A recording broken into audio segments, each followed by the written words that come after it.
इराणनं अमेरिकेच्या लष्करी तळावर मोठा हल्ला केलेला आहे।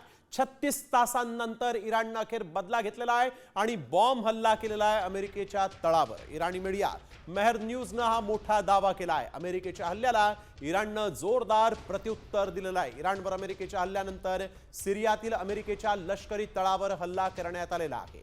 इराणनं या हल्ल्याची जबाबदारी घेतलेली नाही, मात्र अमेरिकेनं युद्धात उडी घेतल्यास तर मध्य पूर्वेतील त्यांच्या लष्करी तळांना आम्ही लक्ष्य करू असा इशारा याआधी इराणनं दिला होता आणि त्यानंतर आता सिरियाच्या पश्चिम हसाका प्रांतातील अमेरिकन लष्करी तळाला लक्ष्य करण्यात आलेलं आहे। इराणी मीडिया मेहर न्यूजनं हा मोठा दावा केला आहे।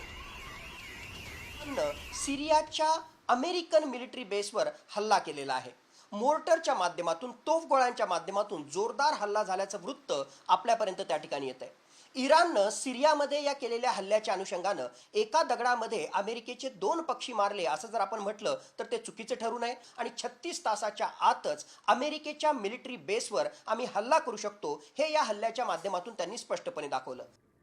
तर इराण इस्रायल संघर्ष आणि त्यात अमेरिकेनं घेतलेली उडी यामुळे जग तिसऱ्या महायुद्धाच्या उंबरठ्यावर उभं आहे। अमेरिकेनं केलेल्या हल्ल्यानंतर येमेनच्या लष्करानं या युद्धात इराणला मदत करण्याची घोषणा केली। लेबनॉननं युद्धामध्ये सहभागी होण्यास नकार दिलेला आहे। पाकिस्तान, ओमान आणि कतारनं अमेरिकेच्या हल्ल्यांचा तीव्र शब्दात निषेध केला।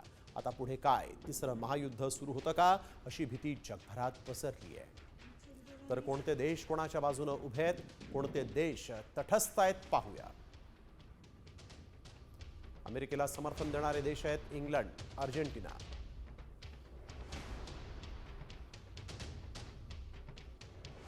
इराणला समर्थन आहे रशिया, चीन, Pakistan, Iraq, Lebanon, Venezuela, Colombia, Chile, Hamas, Yemen.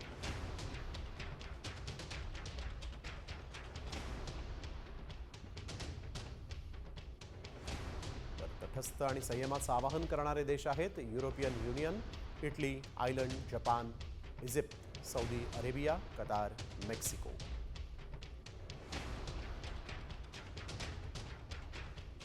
मोसादच्या कातिल हसीनानं इराणची अक्षरशः झोप उडवली।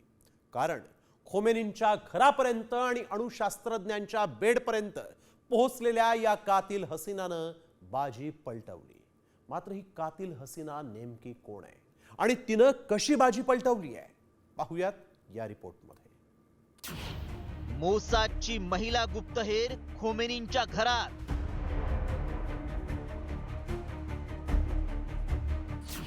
इराणचे अणुशास्त्रज्ञ हसीनाच्या जाळ्यात।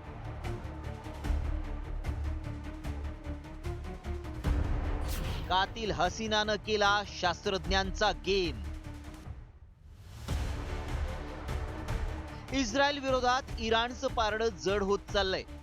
मात्र कातिल हसीना या मोसादच्या महिला गुप्तहेरानं इराणची झोप उडवली आहे। मनमोहक सौंदर्य आणि कातिल अदांमुळे हसीना थेट इराणच्या सम्राटाच्या घरात पोहोचली। एवढंच नाही तर तिनं आपल्या मादक अदांनी अणुशास्त्रज्ञांना प्रेमाच्या जाळ्यात ओढलं आणि तिथेच इराणी शास्त्रज्ञांचा घात झाला। तब्बल 9 अणुशास्त्रज्ञांना तिनं अल्लाघरी पाठवलंय। फ्रेंच नागरिकत्व असलेली कॅथरीन पेरे शेकेडकडून इराणचा गेम झालाय। इराणच्या अण्वस्त्र कार्यक्रमाशी संबंधित 9 वरिष्ठ शास्त्रज्ञ आणि लष्करी अधिकारी टार्गेटवर होते। वर्षभरातच सैनिकी अधिकारी, शास्त्रज्ञ आणि इंजिनियर्सच्या कुटुंबापर्यंत ती पोहोचली। शास्त्रज्ञांशी संपर्क वाढवण्यासाठी कॅथरीननं इराणी अधिकाऱ्यांच्या बायकांशी मैत्री केली। हनी ट्रॅपचा वापर करून माहिती मिळवली आणि गरज पडल्यावर थेट खूनही केले। त्याच फोटोंच्या आधारे इस्रायलनं 13 जूनला इराणच्या अणुकेंद्रांवर आणि तेहरानवर हल्ला केला। यामागे कातिल हसीनाचा गेम होता।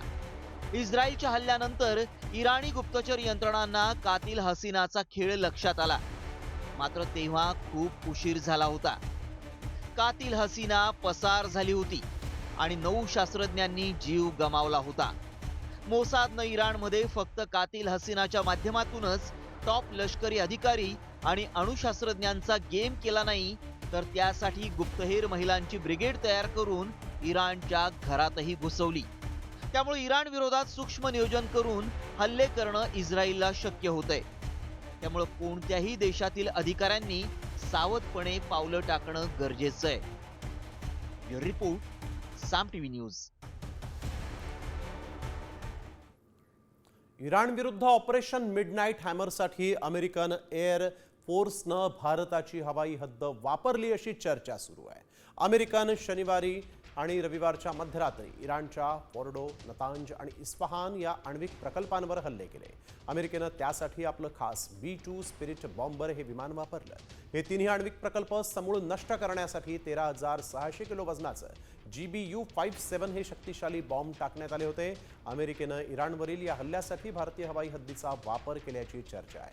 मात्र भारत सरकारनं या चर्चांमध्ये काहीही तथ्य नाही असं स्पष्ट केलेलं आहे. तर PIBनं नेमकं काय म्हटलेलं आहे पाहूयात. इराणवरील हल्ल्यासाठी भारतीय हवाई हद्दीचा वापर केल्याची चर्चा आहे. भारत सरकारच्या प्रेस इन्फॉर्मेशन ब्युरो म्हणजेच PIBनं हे दावे फेटाळले. हवाई हद्द वापराची माहिती खोटी, तथ्यहीन असं PIBनं स्पष्टीकरण दिलेलं आहे. ऑपरेशन मिडनाईट हॅमरसाठी भारतीय हवाई हद्दीचा वापर केलेला नाही असं PIBनं म्हटलंय. भारत सरकारचा कुठलाही सहभाग नाही असंही PIBनं म्हटलेलं आहे. अमेरिकेच्या हल्ल्यांनी चौटाळलेल्या इराणनं आता जगाचीच नाकेबंदी केली आणि त्यामुळे जगात महागाईचा भडका उडण्याची शक्यता आहे. भारतालाही मोठा यामुळे फटका बसण्याचीही शक्यता बोलून दाखवली जाते. इराणनं नेमकं असं काय पाऊल उचललेलं आहे पाहूयात या स्पेशल रिपोर्टमध्ये. भारतात इंधनाचा भडका उडणार?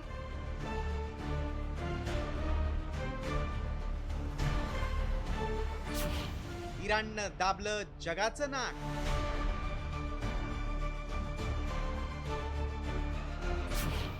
इराणचा निर्णय, होर्मुझ सामुद्रधुनी बंद.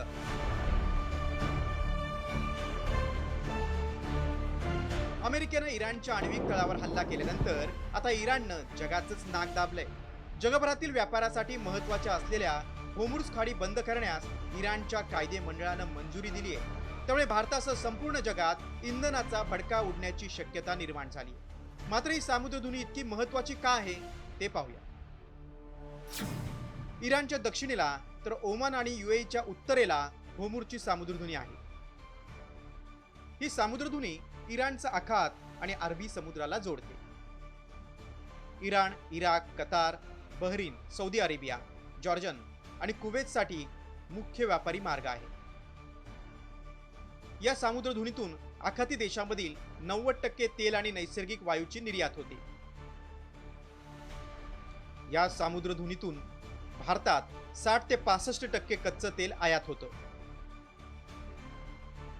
चीन, अमेरिका आणि जपानसह जगभरात कच्चं तेल निर्यातीचा हाच मार्ग आहे.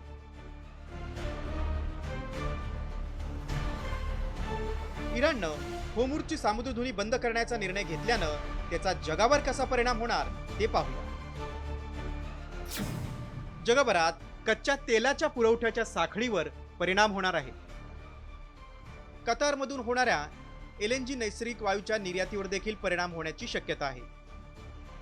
कच्च्या तेलाची किंमत 75 वरून $120 प्रति बॅरलवर जाण्याची शक्यता आहे. इराणच्या या निर्णयामुळे जगात ऊर्जा संकट येण्याची शक्यता आहे. खरं तर 167 किलोमीटर लांब आणि 33 किलोमीटर रुंद असलेल्या या सामुद्रधुनीची नाकेबंदी केल्यानं जगावर मोठं आर्थिक संकट कोसळण्याची शक्यता आहे.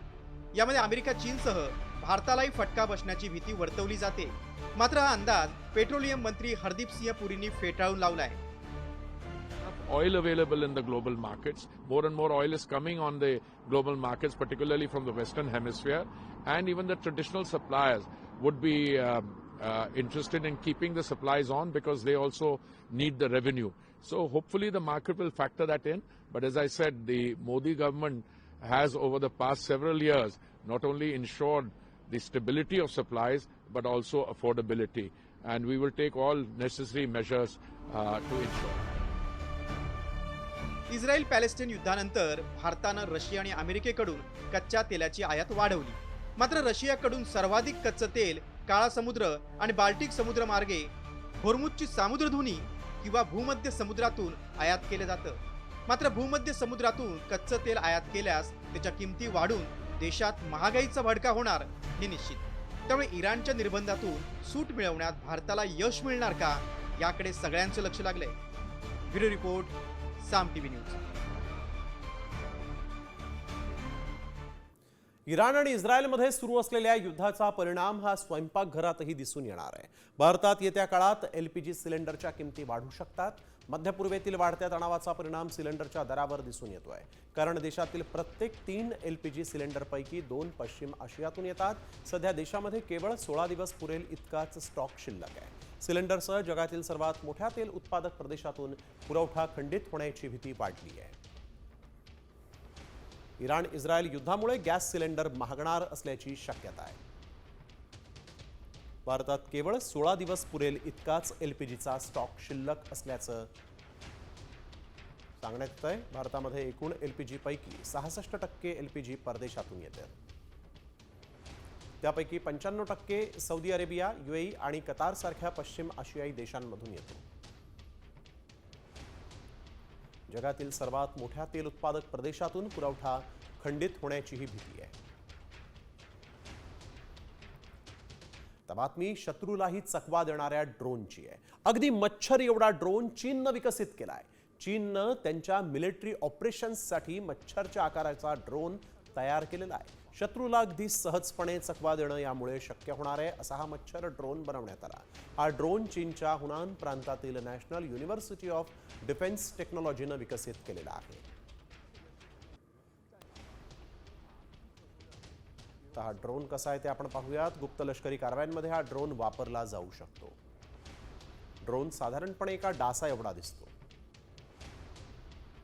ड्रोनची लांबी सुमारे 1.3 सेंटीमीटर, 2 लहान पानांसारखे पंख आणि 3 पातळ पाय. शत्रूंना सहजपणे चकवा देण्यासाठी या ड्रोनचा वापर केला जाऊ शकतो.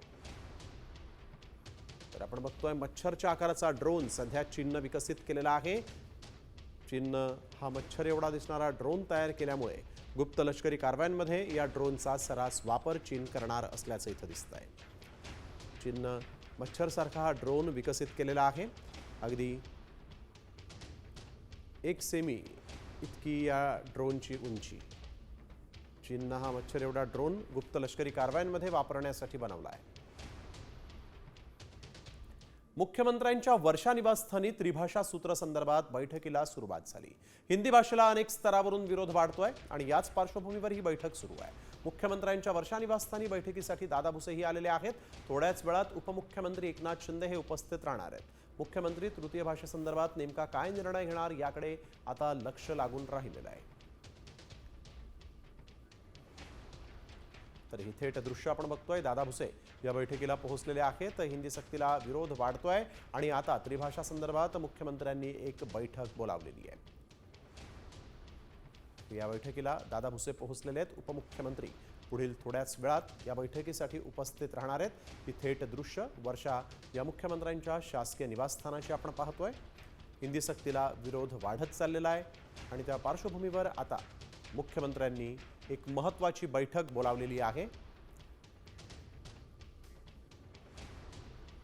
वळूया पुढील महत्त्वाच्या बातमीकडे. विधान भवनात शंढ बसल्याची टीका मनसेचे नेते संदीप देशपांडे यांनी केली. मात्र एवढी टोकदार टीका देशपांडेंनी का केली पाहूयात या रिपोर्टमध्ये.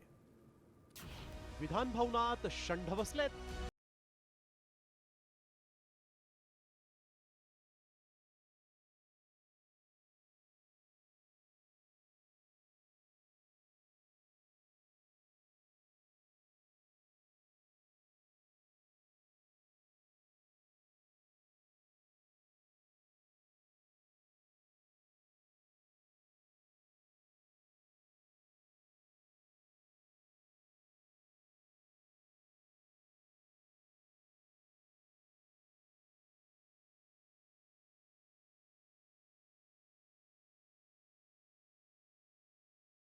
आज विधान भवनात एक कार्यक्रम पार पडलाय, राष्ट्रीय स्तरावरचा कार्यक्रम.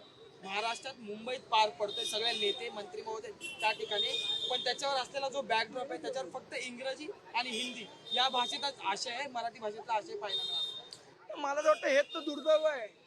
आणि सगळे जर शंड लोक तिथे बसले असतील तर मराठी माणसांनी करायचं काय? तर संदीप देशपांडे हे इतके संतप्त झाले, त्याला कारण ठरलाय केंद्र सरकारचा राज्यातला कार्यक्रम. संसदेच्या अंदाज समितीला 75 वर्ष पूर्ण झाल्याच्या पार्श्वभूमीवर विधान भवनात 2 दिवसीय राष्ट्रीय परिषदेचं आयोजन करण्यात आलं. मात्र पहिल्याच दिवशी या कार्यक्रमानं राज्यातील हिंदी सक्ती विरोधातील आंदोलनाचा भडका उडालाय.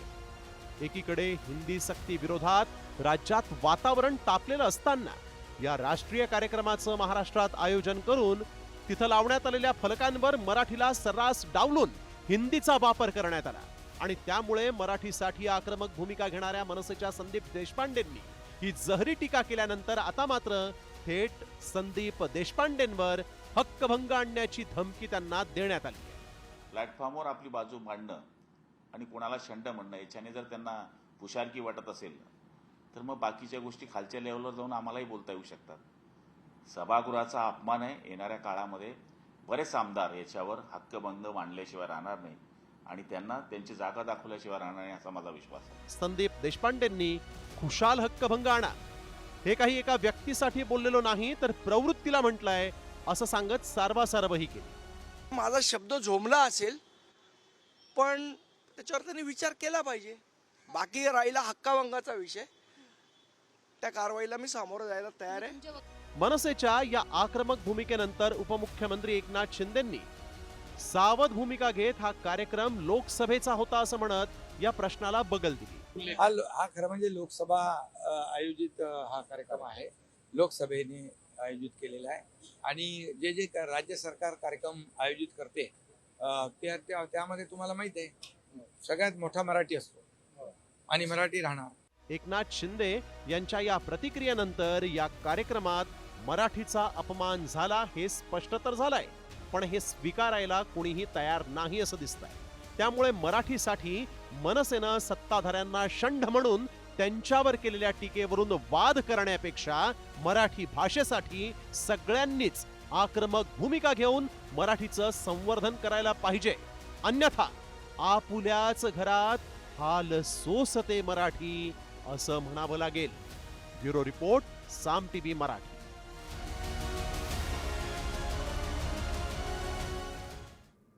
तर हिंदी सक्ती विरोधात मनसे आक्रमक आहे. दादरमध्ये मनसेनं आंदोलन केलंय आणि यावेळेस हिंदी भाषेच्या सक्ती विरोधात मनसेनं स्वाक्षरी मोहीम राबवली.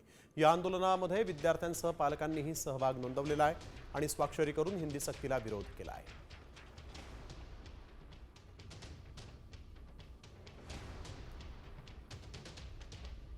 तर मंत्री उदय सामंत हे मनसे अध्यक्ष राज ठाकरेंची भेट घेणार आहेत. मराठी भाषेचा मुद्दा तापलेला असताना मराठी भाषेचे मंत्री उदय सामंत राज ठाकरेंची भेट घेणार आहेत. लवकरच मंत्री उदय सामंत हे राज ठाकरेंची शिवतीर्थ या निवासस्थानी जाऊन भेट घेतील अशी माहिती आहे.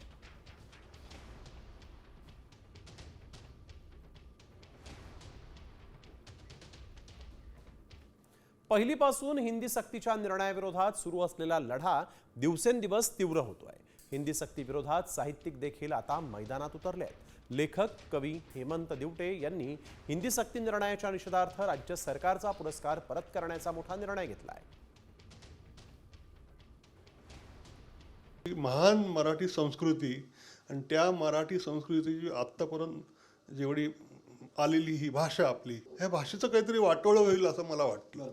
तसं मला वाटतं मी कस्टडियन आहे आणि मी आता किमान मी याला विरोध केला पाहिजे. कारण 25 वर्षांनी ह्या काळाचा जेव्हा विचार होईल आणि लोक म्हणतील की अरे मराठीचे मारेकरी कोण, तर त्यात मी नाही पाहिजे. वळूया पुढील बातमीकडे. ठाकरे बंधू एकत्र येण्याकडे संपूर्ण महाराष्ट्र राज्याचं लक्ष लागलं आहे. दोन्ही पक्षांच्या कार्यकर्त्यांनाही या युतीची आस लागली आहे. मात्र मनसे नेत्यांची वक्तव्य पाहता या युतीमध्ये मिठाचा खडा पडल्याचं चित्र दिसतंय.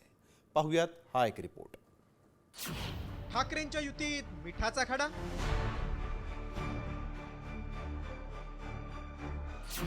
राऊत आणि देशपांडेंमध्ये जुंपली. उणी दुणी काढणार तर मनोमिलन कधी? गेल्या काही दिवसांपासून राज ठाकरे आणि उद्धव ठाकरे यांच्या युतीविषयी जोरदार चर्चा सुरू आहे। राज ठाकरे यांनी सर्वप्रथम महाराष्ट्राच्या भल्यासाठी आम्हा भावांमधील वाद मी बाजूला ठेवायला तयार आहे असं वक्तव्य केलं होतं। त्यानंतर उद्धव यांनीही जनतेच्या आणि कार्यकर्त्यांच्या मनात आहे ते होईल असं म्हणत सकारात्मक प्रतिसाद दिलाय। मात्र त्यानंतर युतीचा कॉल पहिले आपच्या हट्टामध्ये रखडलाय। त्यात आता मनसेचे शहराध्यक्ष संदीप देशपांडे आणि खासदार संजय राऊतांच्या एकमेकांवरील तिखट शाब्दिक माऱ्यानं युतीची शक्यता धुसर होत चालली आहे। देशपांडे राजकारणात नवीन आहेत असा टोला राऊतांनी लगावला होता, त्याला देशपांडेंनी खरमरीत प्रत्युत्तर दिले। ट्विटमध्ये देशपांडे म्हणतात, होय आम्ही नवीन आहोत, पण कधी केमछो वरळी म्हणून कुणाचे पाय चाटले नाही। जिलेबियानं फाफडा उद्धव ठाकरे आपडा असं म्हणालो नाही।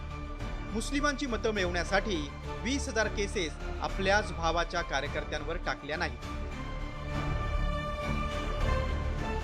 खरं तर ठाकरे गट आणि मनसेच्या कार्यकर्त्यांमध्ये मुंबईसह ठाणे नाशिकमध्ये स्थानिक पातळीवर मनोमिलन सुरू झालं होतं। मात्र मुख्यमंत्र्यांनी अचानक राज ठाकरेंची भेट घेतली आणि दोन्ही ठाकरेंच्या युतीबाबत साशंकता निर्माण झाली। त्यानंतरच देशपांडे सातत्यानं ठाकरेंविरोधात आक्रमक वक्तव्य करतायत।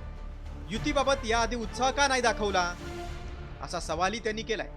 दरम्यान ठाकरे गटाच्या नेत्या सुषमा अंधारे यांनी देशपांडेंना टोला लगावत युतीबाबत आशावाद व्यक्त केलाय। हे महाराष्ट्राचं आणि मराठी माणसाचं हित जोपासताना जो कुणी मराठी माणसासाठी लढत आहे तो माणूस सोबत घेण्याला आपण सकारात्मक राहायला हवं। असा मिठाचा खडा टाकणाऱ्या लोकांकडे आपण दुर्लक्ष करणे जास्त योग्य असेल। यावर कुठल्याही प्रतिक्रिया सुद्धा देणे मला वाटतं की फार उचित असणार नाही। विधानसभा निवडणुकीत केवळ 20 आमदार निवडून आलेल्या ठाकरे सेनेसाठी आगामी मनपा निवडणूक अस्तित्वाची लढाई आहे। मुंबई महापालिका हातातून जाऊ नये आणि ठाकरे ब्रँड जिवंत राहावा यासाठी उद्धव सेनेचा आटापिटा सुरू आहे। मात्र संदीप देशपांडेंची वक्तव्य पाहता राज ठाकरे हे उद्धव यांना टाळी देण्याचं टाळतायत असं सध्या तरी चित्र आहे। ब्युरो रिपोर्ट, साम टीव्ही। वळूया पुढच्या राजकीय बातमीकडे। बातमी पुण्यातून। उद्धव ठाकरेंच्या शिवसेनेला मोठा धक्का बसलाय, कारण हडपसरचे माजी आमदार महादेव बाबर आता अजित पवारांच्या राष्ट्रवादी काँग्रेसमध्ये प्रवेश करणार आहेत। महादेव बाबर यांच्यासोबत निलेश मगर, योगेश सासने तसंच मोठ्या संख्येनं शिवसेनेचे कार्यकर्ते राष्ट्रवादी काँग्रेसमध्ये प्रवेश करणार आहेत। महापालिकेच्या निवडणुकीच्या अनुषंगानं शिवसेनेला हा मोठा धक्का मानला जातोय। उपनगरात शिवसेनेची ताकद म्हणून माजी आमदार महादेव बाबर यांची ओळख होती। विधानसभा निवडणुकीत उमेदवारी न दिल्यानं महादेव बाबर हे नाराज होते। शिवसेनेच्या अनेक कार्यक्रमांना देखील त्यांनी अनुपस्थिती लावली होती आणि आता त्यांना ठाकरे गटाला मोठा धक्का आहे। आपण अधिक माहिती घेऊ, आमचे पुण्याचे प्रतिनिधी अक्षय बडवे आपल्यासोबत आहेत। अक्षय, खरं तर विधानसभेलाच त्यांची नाराजी दिसून आली होती आणि आता महापालिकेच्या निवडणुकीच्या पार्श्वभूमीवर ते राष्ट्रवादीत जाणार आहेत, काय अधिक माहिती? निश्चितपणे राष्ट्रवादी काँग्रेसची ताकद आता महानगरपालिकेसाठी वाढणार आहे, कारण महादेव बाबर हे उद्या अजित पवारांच्या उपस्थितीत थेट मुंबईत राष्ट्रवादीमध्ये प्रवेश करतायत। गेल्या अनेक दिवसांपासून ते शिवसेनेत जाणार का राष्ट्रवादीमध्ये जाणार याच्या चर्चांना उधाण आलं होतं आणि आता आगामी महानगरपालिकेच्या निवडणुकीच्या पार्श्वभूमीवर महादेव बाबर यांनी घड्याळाची साथ देणं पसंत केलं आहे। हडपसरचे माजी आमदार म्हणून त्यांची ओळख आहे आणि त्यांचं वलय जे आहे ते या संपूर्ण मतदारसंघात आहे। त्यामुळे निश्चितपणे आगामी महानगरपालिका निवडणुकींना महादेव बाबर यांची साथ घ्यावा राष्ट्रवादी। नक्कीच अक्षय, आणि विधानसभेला तिकीट न मिळाल्यामुळे बाबर उद्धव ठाकरेंवर नाराज होते। तुम्ही सविस्तर माहिती दिली त्याबद्दल धन्यवाद।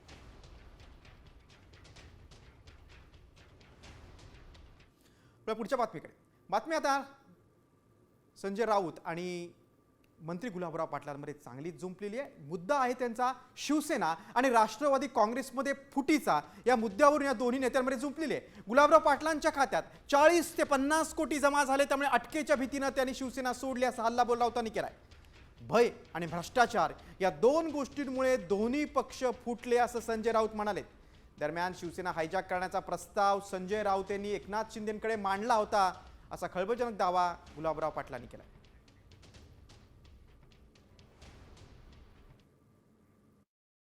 शहाजी बापूंनी एक गोप्यस्फोट केला आहे की संजय राऊतही आमच्या सोबत येणार होते। 30 ते 35 आमदारांचा मात्र त्यांना विरोध होता। मी त्यावेळेसही सभेत बोललो होतो, परवाच्या ज्यावेळेस सभा झाली त्यावेळेस, की हायजॅक करण्याचा यांनी प्रस्ताव एकनाथ शिंदेंकडे मांडला होता। तो त्यावेळेस एकनाथ शिंदेने नाकारला होता संजय राऊत हे सगळ्यात पहिले फुटणार होते, पण ते थांबले. त्यांच्या खात्यामध्ये काही 40-50 कोटी रुपये जमा झाले होते कुठून तरी, विचारा त्यांना. आणि त्याच्यामुळे मला आता ईडी किंवा CBI अटक करू शकते या भीतीने ते थरथरत होते. मला माहिती आहे, विचारा त्यांना. त्या संदर्भात गुन्हा दाखल होईल आणि तो गुन्हा दाखल झाल्यामुळे मला अटक होईल, त्याच्यामुळे मला जावं लागेल असं सांगणारे हे पाटील होते. आता भास्कर जाधवांच्या नाराजीकडे कोकणात ठाकरे सेनेला मोठा दणका बसण्याची शक्यता आहे, कारण आमदार भास्कर जाधवांनी उघडपणे नाराजी बोलून दाखवलेली आहे. मात्र भास्कर जाधवांच्या नाराजीची कारणं काय आहेत पाहूयात या स्पेशल रिपोर्टमधून. कोकणातून ठाकरे सेना हद्दपार होणार.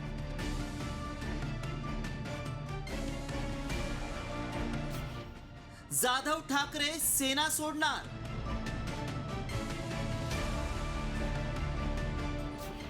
नाराजीचं कारण की दबावाचं राजकारण.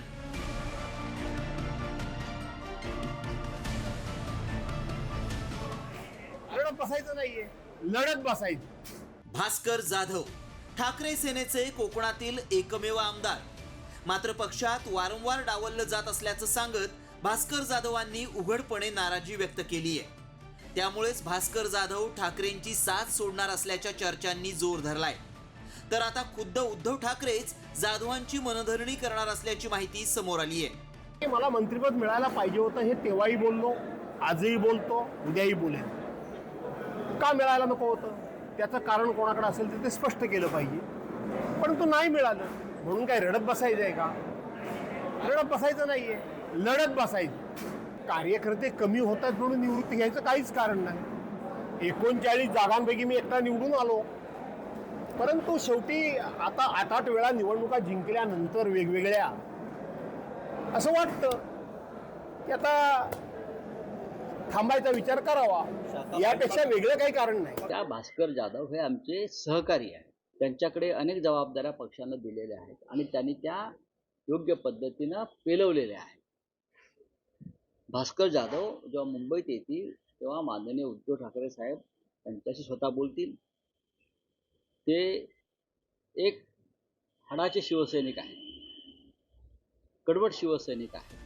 विधानसभा निवडणुकीत कोकणातील ठाकरे सेनेचे बुरुज ढासळले. मात्र भास्कर जाधवांनी गड राखला. त्यानंतर भास्कर जाधवांनी पक्षाच्या कार्यपद्धतीवर टीका केली होती. मात्र भास्कर जाधवांच्या नाराजीची नेमकी कारणं काय आहेत ते देखील पाहूया. 8 वेळा निवडून येऊनही मंत्रिपद न मिळाल्याची खंत आहे. जाधवांना डावलून आदित्य ठाकरेंची विधिमंडळ नेतेपदी निवड करण्यात आली. संघटनात्मक पातळीवर क्षमतेपेक्षा संधी न मिळाल्याची खंत आहे. तसंच विनायक राऊत आणि संजय राऊतांशी असलेले पक्षांतर्गत मतभेद देखील यामागचं कारण असल्याचं बोललं जात आहे. तर राजन साळवी यांनी शिंदे गटात प्रवेश केल्यानंतर भास्कर जाधवही ठाकरेंची साथ सोडण्याच्या चर्चा रंगल्या होत्या.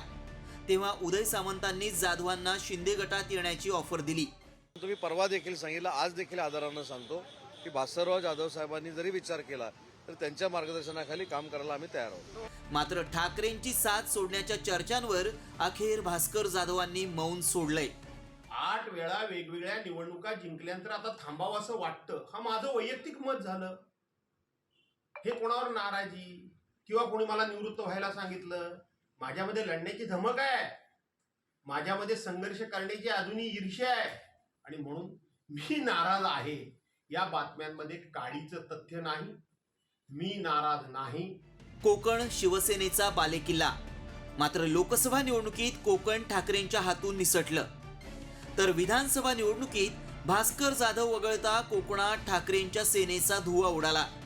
मात्र आता स्थानिक स्वराज्य संस्थांच्या निवडणुकीपूर्वी नाराज भास्कर जाधव निवृत्तीचा मार्ग स्वीकारणार की ठाकरेंची साथ सोडून सत्तेच्या आश्रयाला जाणार, यावरच कोकणातील सत्तेचं गणित अवलंबून असणार आहे. ब्युरो रिपोर्ट, साम टीव्ही न्यूज.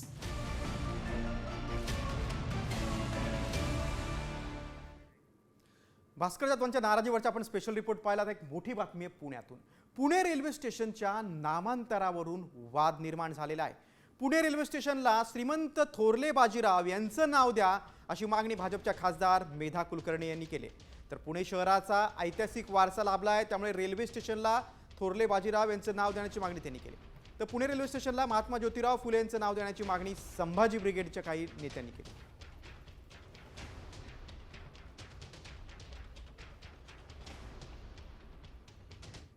पुणे रेल्वे स्टेशनला श्रीमंत थोरले बाजीराव पेशवे यांचं नाव देण्यात यावं अशा प्रकारची मागणी ही पुण्यातल्या अनेक संघटनांनी वेळोवेळी केलेली आहे. मी सुद्धा आज त्याचा पुनरुच्चार आजच्या मीटिंगमध्ये केला. या ठिकाणच्या ज्या काही सांस्कृतिक इतिहासाच्या ज्या काही पाऊलखुणा आहेत ह्या पुणे रेल्वे स्टेशनवर दिसल्या पाहिजेत याची आवर्जून मागणी, म्हणजे आता जे काही त्याचा जीर्णोद्धार होणार आहे किंवा रिनोव्हेशन होणार आहे यासाठी व्हावी अशा प्रकारची मी मागणी केली. आज शिक्षणाची ओळख म्हणून, विद्येचं माहेरघर म्हणून पुण्याची ओळख महाराष्ट्र नव्हे देशभर आणि जगभर फक्त महात्मा फुलेंच्या शैक्षणिक चळवळीमुळे झाली. आम्हाला परत आधुनिक पेशवाई नकोय, म्हणून पुणे स्टेशनला क्रांतीसूर्य महात्मा ज्योतिराव फुले यांचंच नाव दिलं गेलं पाहिजे. लवकरच बैठक सुद्धा घेऊ आणि परत एकदा हा लढा लढण्याचं काम करू. परंतु पुणे स्टेशनच्या त्या रेल्वे स्टेशनला क्रांतीसूर्य महात्मा ज्योतिराव फुले यांचंच नाव दिलं गेलं पाहिजे. या वादावर आता ठाकरे गटाची प्रतिक्रिया आली. पुणे रेल्वे स्टेशनचं नाव बदलण्यापेक्षा तिथं सोयी सुविधा आहेत का हे भाजपच्या खासदार मेधा कुलकर्णी आणि केंद्रीय मंत्री मुरलीधर मोहोळ यांनी पाहावं अशी टीका ठाकरे गटाचे नेते वसंत मोरेंनी केली. तसंच पुणे रेल्वे स्टेशनवरून अनेक मुली देखील गायब झाल्याचा गंभीर आरोप वसंत मोरेंनी केलाय. पुणे रेल्वे स्टेशनला थोरला बाजीराव पेशवे नाव द्यावं असा प्रस्ताव हरकत नाही, परंतु मला असं वाटतं की त्या रेल्वे स्टेशनवरती जे कांड आजपर्यंत झाले, अनेक मुली त्या ठिकाणावरून गायब झाल्या, एका छोट्या मुलीवरती बलात्कार झाला, त्याच्यानंतर आता 120 कोटी रुपये त्या ठिकाणी इतर सुधारणा आणि CCTV याच्यासाठी आले. नावं देण्यापेक्षा मला वाटतं की त्या रेल्वे स्टेशनचं पहिल्या सुधारणा बघाव्यात. आता पुढच्या बातमीकडे. वारीमुळे जाम होणाऱ्या ट्रॅफिकबाबत आमदार अबू आझमींनी वादग्रस्त वक्तव्य केलंय. नेमकं काय म्हणालेत अबू आझमी आणि वारकऱ्यांनी कसा संताप व्यक्त केलाय पाहूयात या खास रिपोर्टमधून. वारीवरून आझमी बरळले. वारकऱ्यांच्या अस्मितेला ठेच.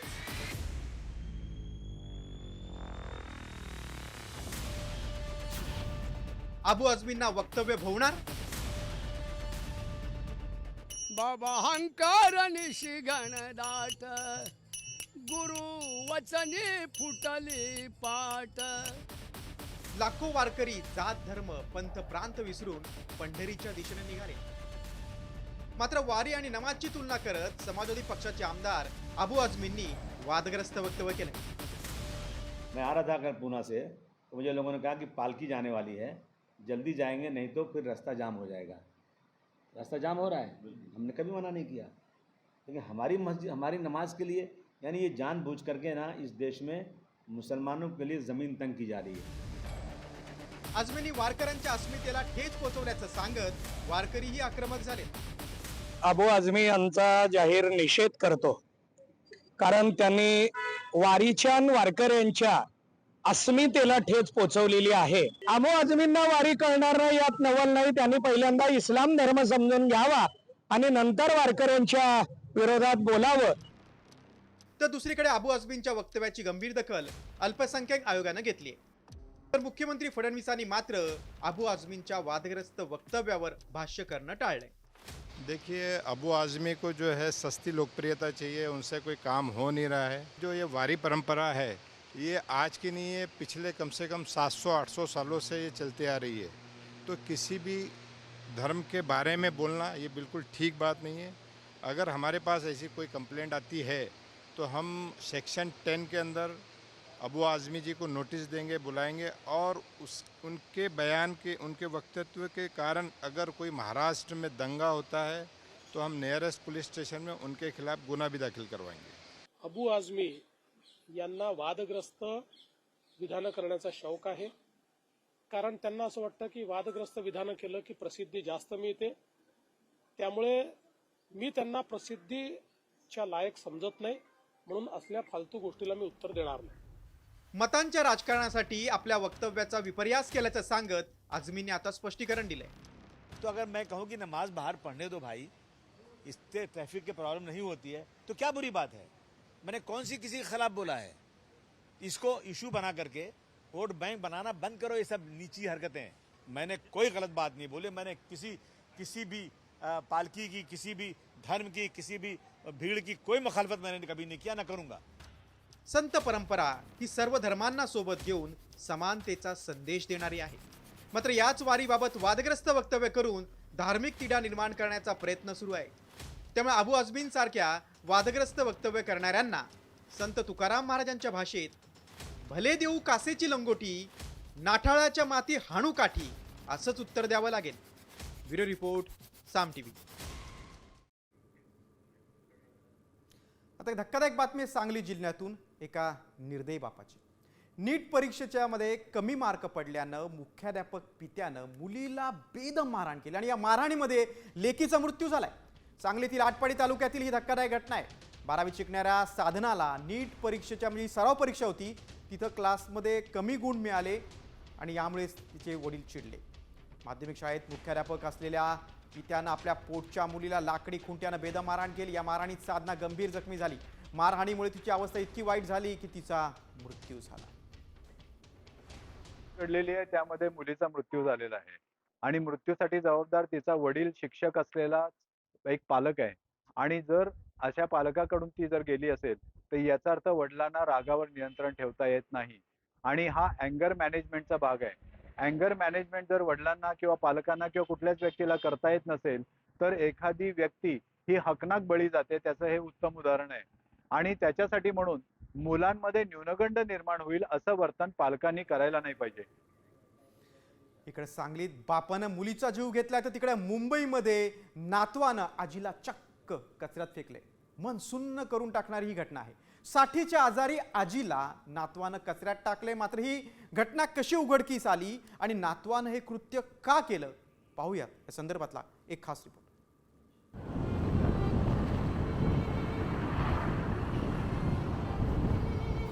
रस्त्याच्या कडेला असलेला कचऱ्याचा हा ढिगारा आणि या कचऱ्याच्या ढिगाऱ्यात निपचित पडलेल्या आजी, वय वर्ष 60, आजारामुळे चालणं बोलणंही अशक्य।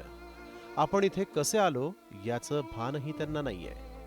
त्यांना मुळी काही आठवतच नाही आणि याचाच फायदा घेत नातवानं आजीला थेट कचऱ्यातच फेकून दिलाय। खाऊन पिऊन झाल्यावर एखाद्या कागदाचा बोळा जितक्या सहजपणे फेकून द्यावा तितक्याच सहजपणे। नेमकं काय घडलंय पाहूया। रविवारी पोलीस नियंत्रण कक्षाला फोन आला। आरे कॉलनीतील जंगलात मग पोलीस दाखल झाले आणि कचऱ्याच्या ढिगाऱ्यात त्यांना 60 वर्षीय महिला दिसली। या महिलेच्या शरीरावर प्रचंड जखमा होत्या, वेदनेनं विवळत होती। त्या नमूद महिलेला बोलता येत नाही आहे। ती नमूद महिला फक्त तिच्या नातवाचं नाव घेते, त्यामुळे आपल्याला कळून येत नाही आहे तिला तिथे आणून कोणी सोडलं आहे की ती चुकून तिथे आलेली आहे। त्या संदर्भात आपण माहिती घेत आहोत। तर सध्या तिचे ट्रीटमेंट कुपर रुग्णालयात सुरू आहे। ज्या हातांनी नातवाला घास भरवले, त्याचे लाड पुरवले, अंगा खांद्यावर खेळवत मोठं केलं, त्या आजीला आजार झाल्यानंतर तिच्या देहाचा इतका तिरस्कार तरी कसा करावासा वाटतो की तिला थेट कचऱ्यात फेकावं? हात क्षणभरही थरथरत नाहीत? रक्ताची नाती इतकी कठोर कशी होतात? स्वार्थापोटी मन एवढं कसं निर्ढावतं? ब्युरो रिपोर्ट, साम टीव्ही। आता पुढची बातमी धक्कादायक शहापूरमधून। रस्ता नसल्यानं गरोदर महिलेला चक्क झोळीतून रुग्णवाहिकेपर्यंत नेण्याची वेळ आली।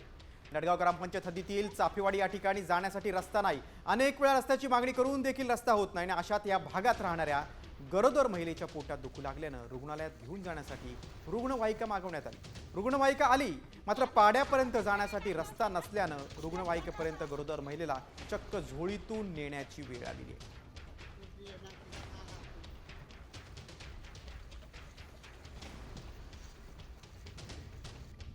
बातम्या लातूरमधून। ट्रिपल सीट जाणाऱ्या तरुणींना महिला कॉन्स्टेबलनं मारहाण केली। लातूरच्या रेणापूर नाका परिसरातील ही घटना आहे। आधी बापाला फोन लाव, नंतर गाडी घेऊन जा या शब्दात तरुणीचा समाचार घेतला। 2 तरुणांच्या कानाखाली देखील लावली, तर अर्वाच्य भाषेत शिवीगाळ देखील केलेली आहे। नियम तोडून वाहन चालवणाऱ्या चालकांवर दंडात्मक कायदेशीर कारवाई केली पाहिजे. मात्र महिला कॉन्स्टेबलनं तरुणींना चक्क मारहाण केली.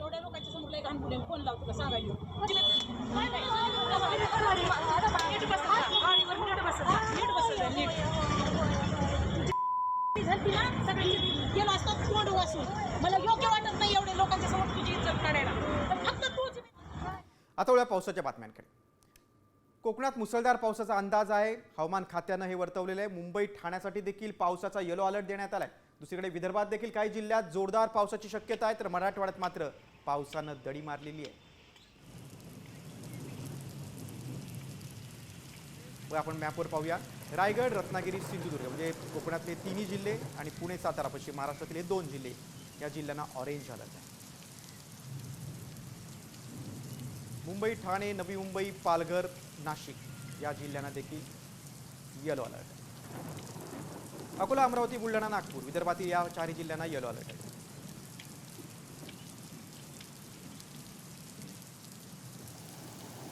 कोकण किनारपट्टीला संध्याकाळपासूनच ते 25 जून रात्री 8:30 वाजेपर्यंत उंच लाटांचा इशारा देण्यात आलाय.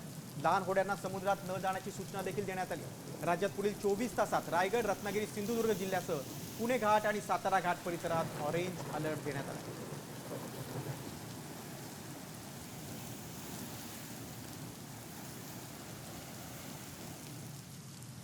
पावसाची शक्यता आज आणि उद्या आहे.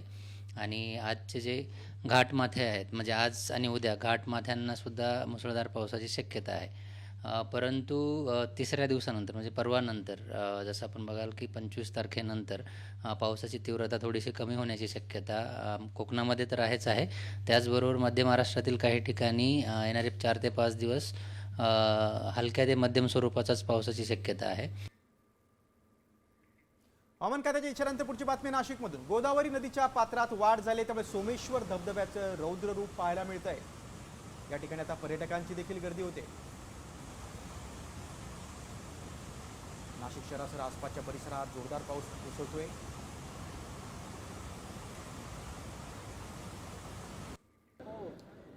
दुसरीकडे गोदावरी नदीच्या पुरात काही तरुणांनी स्टंटबाजी केली आहे. गंगापूर धरणातून पाण्याचा विसर्ग वाढवण्यात आला आणि याच वाहत्या नदीच्या पाण्यात काही अतिउत्साही तरुण स्टंटबाजी करताना दिसत आहेत.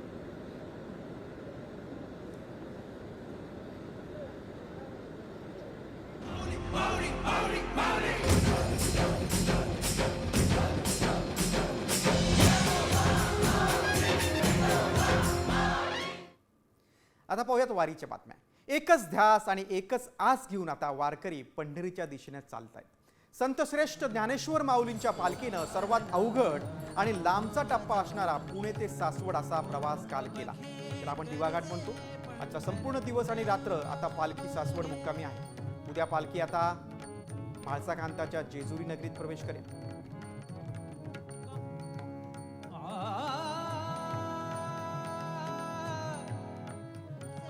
आता तुकोबांच्या पालखीकडे. ज्ञानोबा माऊली तुकाराम असा नामघोष करत जगद्गुरू संत तुकाराम महाराजांची पालखी आता सोलापूर रस्त्यानं लोणी काळभोर येथे मुक्कामी पोहोचली. लोणी काळभोरकरांचा पाहुणचार स्वीकारून आज पालखी यवत मुक्कामी असेल. देहूतून प्रस्थान झाल्यानंतर पालखी 2 दिवस पुण्यात मुक्कामी.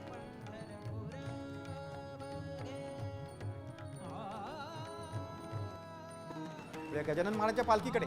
श्री क्षेत्र शेगावहून निघालेल्या संतश्रेष्ठ गजानन महाराजांची पालखी जो दिंडी सोहळा आहे तो आता हरिनामाचा जयघोष करत धाराशिव जिल्ह्यामध्ये दाखल झालाय.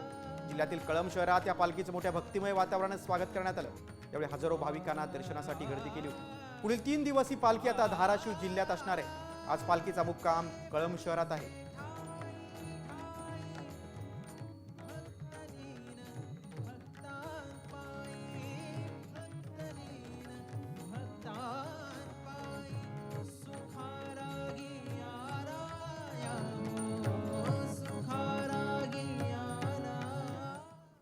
आपल्या सौंदर्यानं, नृत्यविष्कारानं सर्वांना भुरळ घालणाऱ्या गौतमी पाटीलचा एक नवीन व्हिडिओ समोर आलाय. यात ती भक्तीत तल्लीन झालेली दिसते. वारकऱ्यांसोबतच वेळ घालवत टाळ वाजवताना गौतमी पाटील दिसते.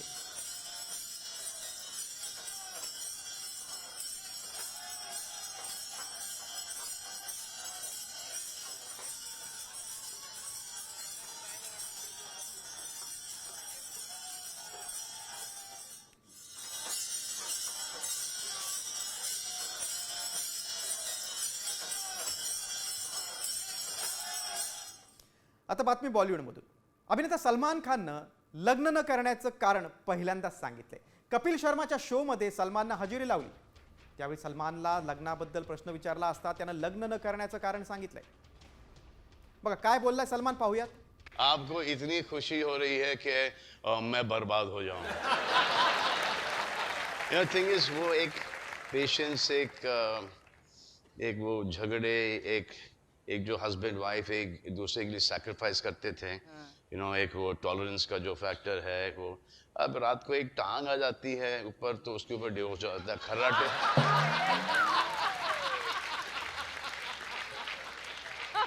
खर्राटे लिए जाते हैं, छोटी सी मिसअंडरस्टैंडिंग पे डिवोर्स हो जाता है, और फिर डिवोर्स तो चलो डिवोर्स हो गया, वो आधे पैसे भी लेके चली जाती है.